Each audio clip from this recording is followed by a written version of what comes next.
हमें प्रश्न दिया गया है द्विघात समीकरण बनाना है, जिसे हम वर्ग समीकरण भी कहते हैं, और दो मूल दिए गए हैं। पहला मूल है 2 + √7 और 2 - √7 दूसरा।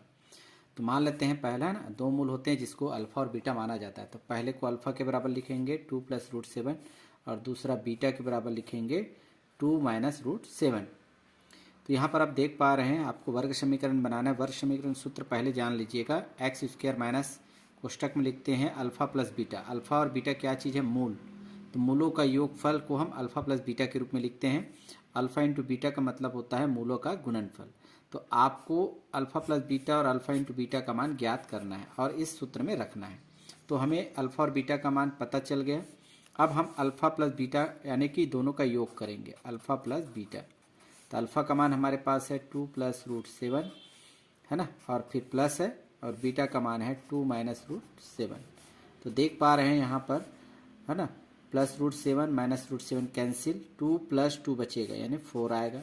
अल्फा प्लस बीटा का मान आ गया 4। इसी प्रकार से अल्फा इंटू बीटा यानी दोनों का गुना करना है। अल्फा का मान रखें कोष्टक में 2 + √7 है ना, और दूसरे कोष्टक में रखेंगे है ना 2 - √7। अब दोनों का क्या करेंगे? हम गुना करेंगे। तो यहाँ पर आप चाहे तो सूत्र का भी उपयोग कर सकते हैं, a + b और a - b। इसका सूत्र होता है a² - b², यानी इसको a माने इसको b मानेंगे है ना। तो a + b होगा और ये a - b। तो इसका सूत्र होता है a² - b²। तो इसके अनुसार क्या हो जाएगा फिर? ये alpha into beta is equal to 2 का स्क्वायर माइनस √7 को b मानेंगे तो b का स्क्वायर यानी √7 का स्क्वायर। इसे थोड़ा सॉर्ट आउट करेंगे। 2 का स्क्वायर यानी 2 × 2 यानी 2 का 2 बार गुना होता है तो 4 माइनस √7 का स्क्वायर, या फिर रूट है ना, स्क्वायर या रूट को काट सकते हैं, यहाँ 7 ही बचेगा। √7 × √7 रफ कार्य कर लीजिएगा, समझ में आ जाएगा। यानी कि √7 × √7 इज इक्वल टू होता है 7। इस प्रकार से इसका वैल्यू आ जाएगी यहाँ पर 7। तो 4 माइनस है ना, 4 - 7 यानी नहीं घटा सकते, तो इसमें हम क्या करेंगे? माइनस चिन्ह लेंगे। 7 में 4 घटा दीजिए उल्टा करके तो ये आएगा 3। तो इस तरह से अल्फा इंटू बीटा का मान हो गया -3।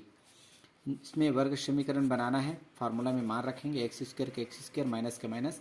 अल्फा प्लस बीटा का मान आ चुका है 4 है तो 4 लिखेंगे, x का x प्लस का प्लस। अल्फा इंटू बीटा का मान है -3 तो कोष्टक में लिख दे -3 इज इक्वल टू 0। यहाँ पर आपको चिन्ह को है ना सॉल्व करना पड़ेगा, सॉर्ट आउट करना पड़ेगा। x² माइनस 4x का 4x और माइनस और प्लस गुना है, कोष्टक है, तो इस तरह से प्लस माइनस का गुना माइनस होता है, और ये 3 इज इक्वल टू 0। ये आपका आंसर होगा, यही है आपका वर्ग समीकरण। इस तरह से हम क्वेश्चन को बना सकते हैं आसानी से।